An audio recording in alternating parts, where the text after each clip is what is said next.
Nous avons des acteurs qui sont là, Erick Fernandes de la Banque Mondiale, Huyghe qui est là aussi de l'INRA, directeur scientifique, François Mandin, merci d'être avec nous, vous êtes président du réseau APAD en Vendée, vous êtes agriculteur sur le terrain, Chenu, professeur de sciences du sol, coprésidente de 4 pour 1000. Quand vous entendez M. Aubert, je vous ai entendu discuter avec M. Mandin, qu'est-ce qui vous vient à l'esprit tout de suite dans sa présentation? Prenez un micro, voilà. J'ai oublié le matériel, bien sûr. Tenez, voilà, vous avez des micros devant vous, n'hésitez pas. Ça marche, on vous entend. La première chose qui me vient à l'esprit, c'est heureusement qu'on fait ce genre d'études, heureusement qu'on fait ce genre de travaux, qu'on ne fait pas que du business as usual sur lequel on va jouer sur un certain nombre de manettes. Heureusement qu'on essaye, et ça je salue cette initiative, qu'on essaie de se projeter, d'imaginer une Europe agricole différente. Du coup, ça surprend. Effectivement, il y a un certain nombre de choses, j'ai entendu, qui m'ont beaucoup surpris, mais ça me semble méthanisation d'une partie de la production des prairies permanentes. Alors, on ne va pas vous entendre si vous n'avez pas de micro, hein, donc il va falloir que vous preniez des micros pour pouvoir dialoguer avec les autres intervenants. Oui, en fait ça c'est quelque chose qu'on a ajouté dans une variante qu'on a fait en avril cette année. Ça provient d'une interpellation qui nous a été faite, alors Christian c'est peut-être pas le premier, mais de plusieurs collègues qui nous disent mais est-ce que votre scénario est compatible avec la neutralité carbone? Et la réponse première était plutôt pas. Quand on est à moins 40% sur les émissions directes et indirectes, on n'est pas vraiment dans les clous de ce qu'on voit dans les scénarios qui sont neutres en carbone. Paradoxalement, ces scénarios neutres en carbone, ils ont d'autres impasses sur lesquels on pourrait discuter, notamment des hypothèses sur l'augmentation des rendements de l'ordre de 30 à 40% à l'horizon 2050, qui paraissent complètement déraisonnables dans le contexte européen. La méthanisation, c'était un moyen, 1, de réduire le cheptel ruminant, 2, de faire une production de bioénergie, et 3, de conserver les prairies permanentes. Alors. Peut-être ajouter, ce genre d'études me semble vraiment très utile et bienvenue maintenant. J'ai participé à une étude qui a été menée par l'INRA, qui visait à estimer le potentiel de stockage de carbone des sols agricoles français. Ce qui a été présenté par 4 pour 1000 notamment, et alors, vous représentez 4 pour 1000 aussi. Voilà, étude donc faite vraiment sur le territoire français métropolitain, donc qui a impliqué une trentaine d'experts, où nous avons essayé de voir qu'est-ce qu'il était possible, quel était le stockage additionnel qui était possible en implémentant un certain nombre de pratiques, et il y en a pas mal, plantes de couverture, agroforesterie, allongement de la durée des prairies dans des rotations, et nous avons gardé notre cahier des charges n'était pas de changer profondément les systèmes. C'était les pratiques actuelles connues et établies. Est-ce qu'on peut faire plus? Où les faire en France? Sur quelle surface? D'après la bibliographie, d'après la modélisation, quel gain de carbone on a en plus? Donc, résultat, étude remarquable, c'est une première mondiale. Résultat absolument remarquable. Et l'envie que ça donne au bout, c'est de dire, et si maintenant on allait un peu plus loin, si on envisageait des scénarios un peu plus allant au-delà des systèmes actuels. Donc, moi, je rêverais de pouvoir intervenir sur un scénario de ce type-là. Je me souviens l'avoir demandé à Philippe Mauguin, d'ailleurs, à la restitution d'expertise. On voudrait peut-être avoir quand même l'avis d'un agriculteur sur le terrain, et M. Mandin est là, et vous venez de Vendée. Je vous ai beaucoup vu réagir pendant la présentation de M. Aubert. En quelques mots, qu'est-ce que vous voudriez nous dire? Alors d'abord, je suis très heureux qu'on m'ait sollicité pour participer à cette table ronde. Je suis l'agriculteur de service, apparemment. Non, il y en a d'autres. Il y a même une députée qui est agricultrice. J'en suis très heureux. Non, il y a beaucoup plus d'agriculteurs que vous ne le pensez. J'en suis très heureux et je vais amener de la réalité. Voilà. Je n'ai pas d'avis sur les études, je n'ai pas la compétence, je n'ai aucune capacité d'interpréter. Mais moi, ce que je veux dire en venant là, c'est simplement, nous agriculteurs qui pratiquons l'agriculture de conservation des sols depuis 20 ans, moi ça fait plus de 25 ans que j'essaye de la mettre en œuvre, on est en train d'essayer d'adapter des systèmes justement qui modifient et qui prennent en compte à la fois cette dimension liée au sol, mais aussi cette obligation que j'ai en tant qu'agriculteur de produire au pas de temps immédiat. Et moi, c'est ça dont on a besoin, c'est partir d'où on est. Moi, agriculteur, j'ai besoin de produire cette année pour être là l'année prochaine. Il y a besoin d'études pour savoir ce qui va se passer dans 50 ans. Mais si des décisions issues de ces projections faisaient en sorte que demain, je ne peux plus produire, c'est un rêve de croire que je serai là dans 30 ans. Et donc, ce qui est très important pour nous, c'est d'avoir une idée de chemin, aller vers quelque chose qu'on puisse partager autour de l'acte de production. Et je reprendrai ce qui a été dit au début des différents intervenants. L'acte de production agricole, s'il n'est pas identifié comme un acte positif environnemental, on n'a aucune raison de le faire, on n'a qu'à faire de la nature. Si on considère qu'il faut produire pour nourrir et qu'en même temps on doit protéger, l'agriculture que je porte chez moi, avec mes petits moyens, je commence à avoir des résultats qui me paraissent extrêmement intéressants sur l'enjeu qui nous occupe. Chez nous, dans nos réseaux, on fait une analyse de sol, matière organique dans un grand programme. Sur 15 000 hectares, on l'a fait. On obtient une augmentation de 0,1% de matière organique par an pendant les 10 dernières années. 0,1% de matière organique par an, c'est 10 fois plus que le projet 4 pour 1000. Si vous le regardez bien. Je vous envoie quelques chiffres comme ça. C'est-à-dire qu'on est dans de la réalité qui a permis, évidemment, de baisser l'usage des intrants. Mais si on met la baisse des usages de l'intrant au début de l'évolution, on rentre dans un processus inverse qui n'est pas un processus vertueux. Et tout l'enjeu pour nous, agriculteurs, c'est humainement de pouvoir se projeter dans un avenir qui prend en compte ces enjeux sociétals, ces enjeux très importants pour nous de changement de climat, au pas de temps immédiat, court terme, moyen terme et long terme, dans un processus continu qui nous met au centre, mais qui ne nous place pas comme objet d'étude. Moi, je n'ai pas besoin, en tant qu'agriculteur, d'arbitre, je n'ai pas besoin de juge, j'ai besoin de coach, j'ai besoin de gens à mes côtés pour m'épauler à aller vers. Et si je suis très heureux d'être ici, c'est pour rappeler ça. On a besoin de gens, et j'espère que le programme PlanetA, il a ça comme ambition, c'est de mettre des gens à nos côtés, et pas en jugement des pratiques qu'on fait. Je pense qu'il n'y a pas de jugement et je pense qu'on est tous là pour réfléchir. Monsieur Fernandes, vous qui avez une vision globale, mondiale de tout ce problème, prenez donc un micro, prenez peut-être celui de Monsieur Aubert. Quand vous entendez ces différents échanges, vous pensez à quoi immédiatement? Thank you very much. It's a very, very interesting opportunity. It's really a question, as was highlighted by the earlier speakers, Professor Lal and Paul Liu and my colleague. What we lack hearing often is the urgency. So Greta Thunberg says, the house is on fire, why are you still in bed? If this building was on fire, would we be sitting here? So the emphasis now is, as both Professor Lal and Paul Liu and Michel, is it? Sorry, Pierre-Marie? Sorry. How do you get the best science, the best governance, the best policies for action? Action now, okay? Because time is short, and we have to harness people, we have to harness political systems, we have to harness economic systems for a sustainable future. So I think what I hear embedded and implicit in this is that we need to do it from local farmers, but also at national, sub-regional, and global scales. And that's why we need politics. And that's why we need politics. Thank you. Thank you. J'aimerais entendre l'INRA également sur ce qui vient d'être dit. On parle d'urgence et en même temps on a la réalité des choses. On l'a entendu dans les interventions précédentes, il faut quand même replacer l'homme dans tout ça. L'homme, je ne vais pas dire coupable, mais en tout cas responsable de la détérioration. Et en même temps, voilà, et en même temps, c'est très à la mode, et en même temps, qui est le moteur de tout ça, Christian Huyghe. Merci. Ce n'est pas une question facile ce que vous me posez là. En fait, c'est toute la question des tensions qui existent autour de ce sujet-là. 3 tensions qui sont évoquées, en tout cas telles que je les vois. L'agriculture présentée comme une solution, mais elle est aussi une grande partie du problème. Comme le disait Paul Liu, l'agriculture, c'est 29% à l'échelle mondiale des émissions de gaz à effet de serre. En France, c'est 2% du PIB, 19% des émissions de gaz à effet de serre. C'est quand même en soi quelque chose.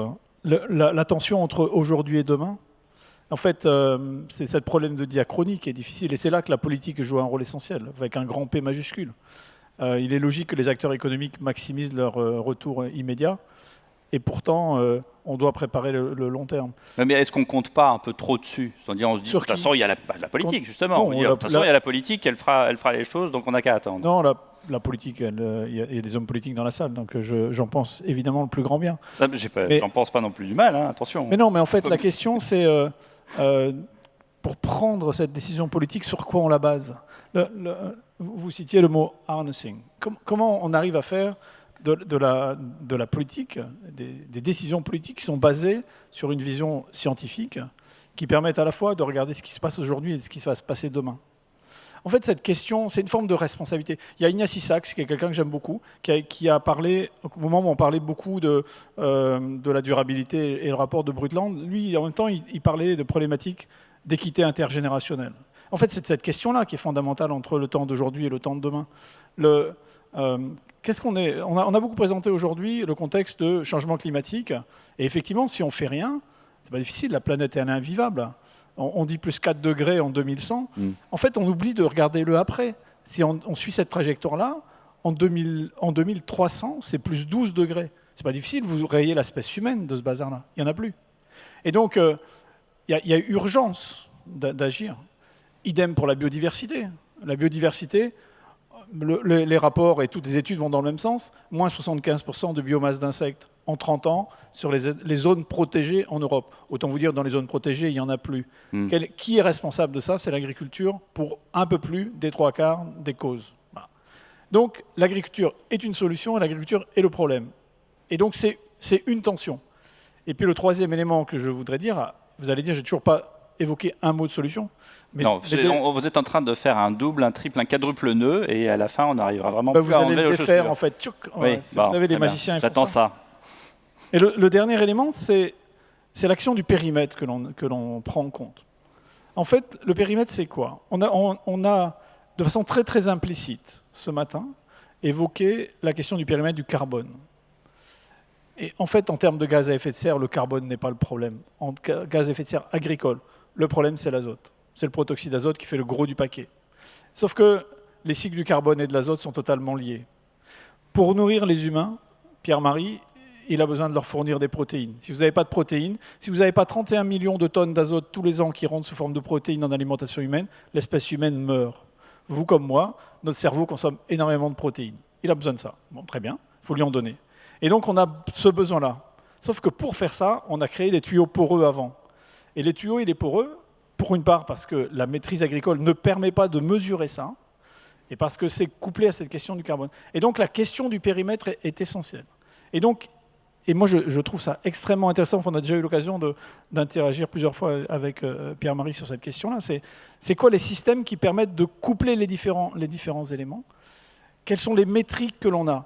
En fait, une des difficultés que nous avons, c'est qu'on mesure extrêmement bien les euros, on mesure extrêmement mal l'impact que nous avons pour demain. Certains d'entre nous sont venus en train, d'autres sont venus en voiture, certains sont venus en avion. Est-ce que vous êtes capable de mesurer l'impact que vous avez eu? La réponse, elle est non. Est-ce que vous êtes capable de mesurer, vous avez peut-être un jardin, ce que vous avez fait dans votre jardin ce week-end, ce que ça a comme impact sur la biodiversité? La réponse, elle est non. Ce que vous avez consommé hier soir, qu'est-ce que ça a comme impact sur le cycle de l'azote? C'est non. Et donc la question, elle est comment on arrive à construire des proxys d'impact. C'est ce que Claire fait dans son travail. Et on a besoin de ces instruments-là, et ils doivent être construits sur la base du bon périmètre. Et c'est là que je vais dénouer votre quadruple. Merci. C'est qu'en fait, c'est les bons indicateurs qui permettent de gérer les problématiques de tension. Quand François dit, et il a raison, son souci d'exploitation agricole, il est aujourd'hui et en même temps il doit penser demain. Il ne peut pas penser demain s'il n'a pas les bons indicateurs pour le penser. Comme c'est quelqu'un de responsable, s'il a les bons indicateurs sur ses fonctions d'aujourd'hui, il va intégrer demain. Et donc cette question des métriques est essentielle et c'est un des rôles de la recherche via la production de connaissances, de produire ces métriques et d'éclairer les politiques publiques. Et de remettre les choses sur les rails et donc de mettre les bons indicateurs. Mr. Fernandes, I think you have some explanation for us with some slides, right? You wanted to maybe come over. And Monsieur Fernandes va nous expliquer quelques petites choses avec des slides. Please, the place is yours. Thank you very much. This is a good opportunity for us to sort of share a few examples of what we're doing to build on what was presented earlier by our very eminent speakers. I should say I first met Professor Lal when I was starting my career in '82, and he was at IITA in Nigeria. He's still the same. He's still as resilient as ever, a good example of resilience, as somebody who sticks at it and keeps going. Very quickly, I'd like to share some slides. Oh, we're going to the wrong side, I think. Let's see here. There we go. So agriculture, as has been said, is really, really important. But as I was saying, it is extremely vulnerable to climate change. It's not delivering the right outcomes. Think on that for a minute. We're all talking about agriculture, but if we do an audit of the current outcomes, they are not good. It is very vulnerable to climate change. It is, we still have, as was said earlier, 800 million people undernourished, 2 billion people suffering micronutrient deficiencies, and at least 2 billion people that are overweight. Not good. We're having to produce more, even as we are losing and wasting food. So all these outcomes, agriculture is not delivering on in its current state. The World Bank very committed to delivering on agriculture and soils as fundamental part of the equation. We are looking to move all our lending very quickly in the next few years to climate-smart agriculture. And we have examples already that I'll show you very briefly in the next few slides of how we are doing this with governments, with people. Society is part of this, with politicians, and with nature. You bring together the best science, you harness local institutions, local knowledge, good science, and you scale it out. It has to be millions, billions of hectares. It has to be billions, trillions of dollars. This is the scale of the problem. We see soil health as fundamental to our future and sustainability of the planet. Okay? There are processes and there are ways to make these processes happen. I won't dwell on this slide. You can look at it at your time. We have frameworks that look at the problem, the indicators, the actions that are required, the functions, and the outcomes. These frameworks are important in the theory of change, in the practice of change. It is no longer just the theory of change. We work with a range of partners, as you see here, whether they're local farmers, they're governments, they're community organizations, civil society. We work with international partners. Many of you are present here in the UN, our sisters agencies in the UN, our national partners in governments. And this is essential that we do this together. Very, very important. Mainstreaming climate change is climate and disaster risk screening in every investment that we do. We do a good accounting of the greenhouse gases. If you can't measure it, it doesn't exist. We do valuing, a shadow price of carbon, so that the financial institutions can play a role. And we do tracking of where this finance goes. A very few examples to share with you of how we are helping with governments, with civil society at scale. Examples from the Sahel, the Great Green Wall, with our African partners and the UNCCD, the China Loess Plateau, in Turkey, in India, and in Rwanda. So the Great Green Wall for the Sahara and the Sahel, it's a 1.1 billion program funded by the World Bank, the GEF, and others. Okay, it works with the African Union's Great Green Wall initiative, and it is a continental vision. The scale is there. It is a continent-wide scale. Voila. Okay? 200 million people live there. It is called a wall, but it is a socially acceptable, vibrant, full of livelihoods. It does not stop anybody coming or going. What we try to do is to make it a vibrant place to live in a green sense, stop the Sahara coming south, and keep the people there, so they don't go north. This is what is possible if you do things at scale. China, Loess Plateau, $500 million investment, more than 20 million people have benefited from that. India, Uttar Pradesh, Sodic lands. In 2 years, you go from what you see on the left to what you see on the right, and notice the people. Turkey, the same thing. In 5 years, 6 years, you see that regeneration, revival. Hundreds of millions of hectares. In Rwanda, the same thing. Okay? Build on nature, bring good science, harness local knowledge, harness local society and institutions. Landscapes are not just a word, they are based on good science, and we know what the science is. You all know about this, you have studied it in schools. We have to use this to sort of empower politicians, policymakers, and decision makers as to what happens.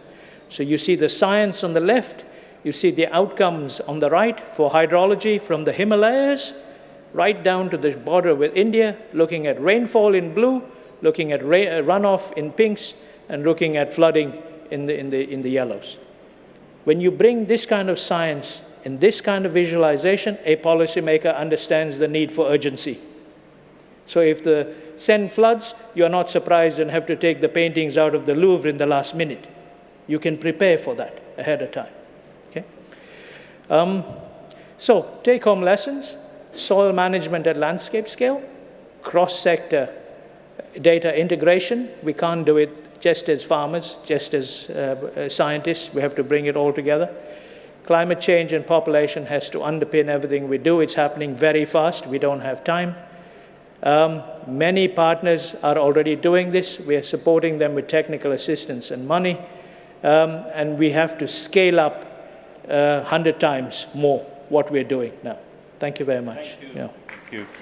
Thank you, Mr. Fernandes, and come and join us for the end of this discussion. C'est un bon exemple de voir que, effectivement, peut-être que certains se disent, ce sont des grands mots, la malnutrition, la lutte contre l'obésité, et on voit que à une échelle locale, on peut le faire, comme vous l'avez d'ailleurs précisé vous, les initiatives locales. Je vous l'ai dit tout à l'heure, via votre application PlanetA, vous pouvez poser des questions. Je les reçois, et voilà une question de M. Nestor Bassio-Bassière, ministre de l'Environnement burkinabé, qui vous demande, à vous tous, voilà, est-ce que l'agroécologie est une alternative crédible de l'agriculture productiviste?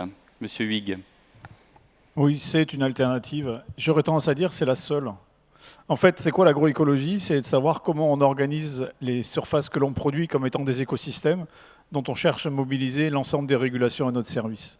Et donc c'est quelque chose que l'on doit concevoir pour maximiser les services. Il faut identifier les services que l'on veut avoir, se projeter sur le long terme, mais c'est la solution avec un grand S. En fait, c'est une solution qui a des incidences et qui en a deux qui sont potentiellement des sources de paradoxes. Le premier, c'est que quand vous regardez construire un écosystème dont vous voulez maximiser les régulations, ça veut dire le rendre plus complexe. Et donc vous entendez beaucoup, pour atteindre les objectifs, cette question de la diversification, de la diversité. Et en fait, quasiment instantanément, ça augmente la charge mentale des acteurs. Et donc l'aversion au risque et l'aversion au changement. Et donc nous devons, dans les démarches de formation, dans les démarches de conseil, équiper cette diversité de façon à ce que la complexité ne soit pas une source de complications.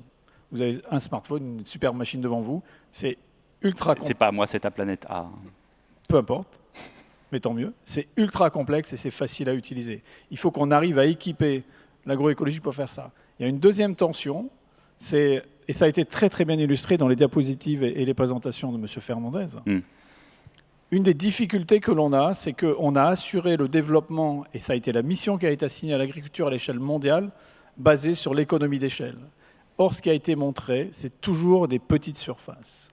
Et donc, cette question-là, elle est à travailler. Il n'y aura pas d'organisation de paysage tant que tout restera basé sur l'économie d'échelle. Et je n'ai pas la solution là-dessus, nous avons à avoir une vraie réflexion politique sur cette question-là. Merci de cette réponse. Vous vouliez ajouter quelque chose, Monsieur Mandin? Oui, parce que sur cette notion de complexité et de difficulté, c'est vraiment, pour moi, en tant qu'agriculteur, c'est le cœur. Quand tout d'un coup, je deviens acteur de ces modifications-là, moi, c'est mon métier de gérer la diversité, les systèmes. Même si souvent on saucissonne le métier d'agriculteur avec un spécialiste du sol, spécialiste de la plante, de l'animal, etc. et qu'on a externalisé beaucoup de savoir. Mais la réalité des métiers des agriculteurs, c'est d'être les pieds dans le sol et d'être dans la gestion des contradictions au pas de temps journalier. Tous les jours, on doit prendre des décisions qui sont jamais tout bonnes ou tout mauvaises. Et cette complexité, nous, on a besoin de la transformer en action, en la rendant non complexe et facile à utiliser.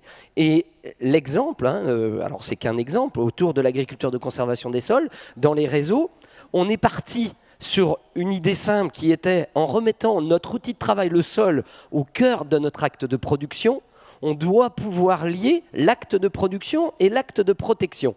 C'était un petit peu le deal il y a 20 ans, 25 ans. Et heureusement qu'on ne s'est pas projeté dans la complexité des choses, mais dans le pratique, ce qui fait que 20 ans après, moi, dans ma ferme, j'ai planté 6000 arbres, j'ai découpé des parcelles, j'ai fait des découvertes incroyables. Jamais j'aurais pu penser mélanger 4 espèces ensemble. Donc vous avez changé de modèle agricole. J'ai changé de modèle, mais sans le savoir. Simplement en me disant, je dois adapter mon système à ces enjeux. Je rappelle que je suis dans le bassin versant du Marais Poitevin. Pour ceux qui connaissent le Marais Poitevin, il y a des enjeux environnementaux qui étaient déjà là, il y a 25 ans.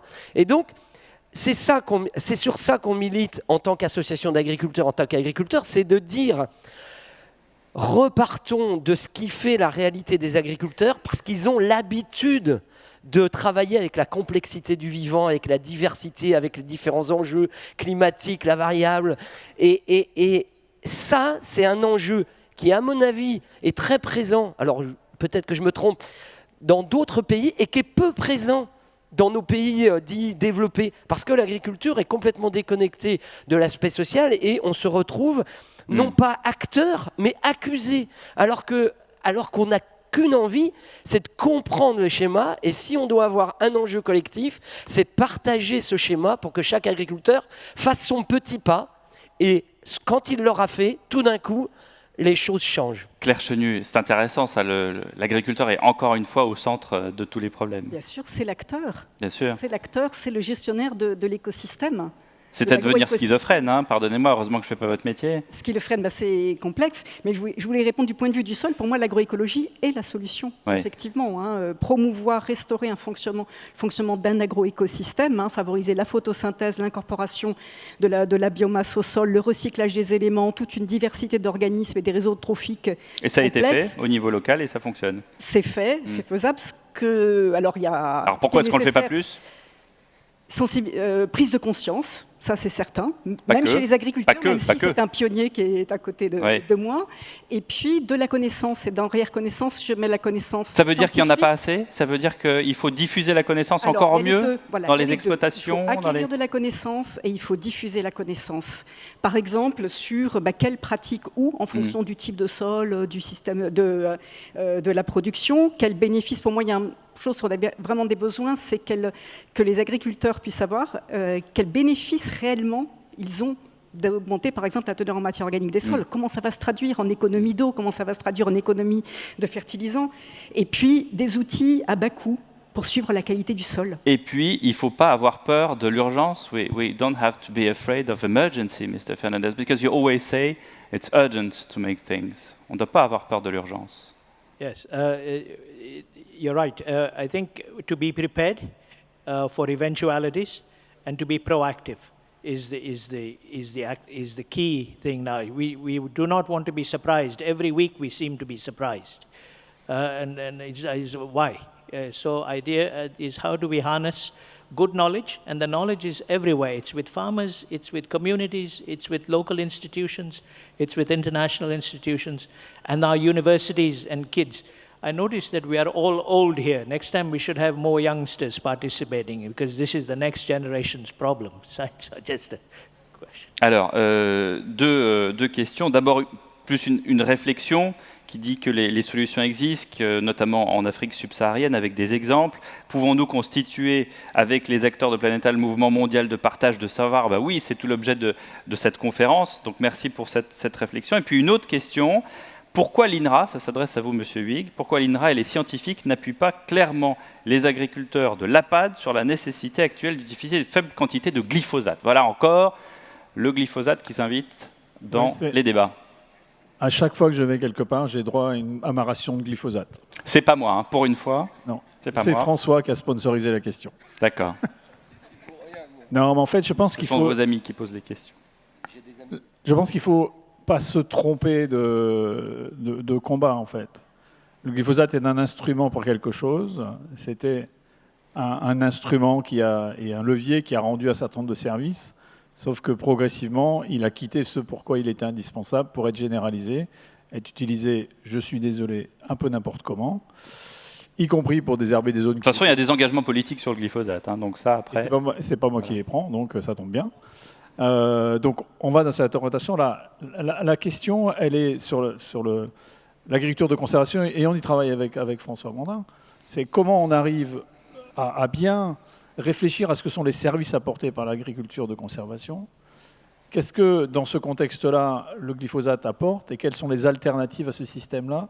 Et donc, en gros, avoir le beurre et l'argent du beurre. Et il ne faut jamais quitter des yeux, c'est quoi le sens de ce que l'on fait. Pierre-Marie Aubert, réflexion là-dessus? Alors, peut-être pas directement sur le glyphosate, mais si je peux... Sinon, on en a pour une heure. Mais non, oui. Ouais, ça peut être assez long. Il y a deux points que je voudrais faire un peu pour suivre les discussions. Le premier point, peut-être un seul... Et vous aurez le mot de la fin, parce qu'on arrive à la fin de cette table ronde. ronde. Deux points, je reviens sur ce que j'ai dit tout à l'heure, mais biodiversité, santé des sols, ça doit vraiment être au centre de tout ce qu'on raconte sur l'agriculture dans les prochaines années, mois qui viennent. Et de ce point de vue-là, il faut vraiment rentrer, nous, communauté qui travaille sur les questions agricoles, dans la communauté du climat, qui a tendance à rentrer par la question carbone et à faire l'économie d'une réflexion plus approfondie sur la biodiversité et les sols. Et ça, c'est une vraie préoccupation de notre côté. Le deuxième point que je voudrais faire, qui est très important, l'agriculteur doit être au centre. Oui, ça c'est une évidence. Mais si on met que l'agriculteur au centre, on va rater quelque chose. Parce qu'en fait, l'agriculteur, il est connecté à tout en aval, tout en amont aussi, c'est entendu. Mais il n'y aura pas de changement du système agricole sans changement du système alimentaire. Je prends juste un mini-exemple. C'est ce que disait l'agriculteur. Il disait qu'il avait besoin de coach. Donc, voilà. Le coach, c'est plus que le coach. Hein. Moi, je parle du système alimentaire. Juste un exemple. Si on veut, comme le dit Christian, comme on le raconte dans le scénario, revenir sur des sources d'azote qui ne soient pas de synthèse et revenir dans des rotations avec des légumineuses en rotation, il va falloir créer des filières, il va falloir créer une demande, il va falloir créer un aval, des industriels, etc. Et ça, on ne l'a pas. Et s'il n'y a pas, en même temps qu'on travaille avec les agriculteurs, un travail vers les opérateurs de l'aval, vers les consommateurs, on n'y arrivera jamais.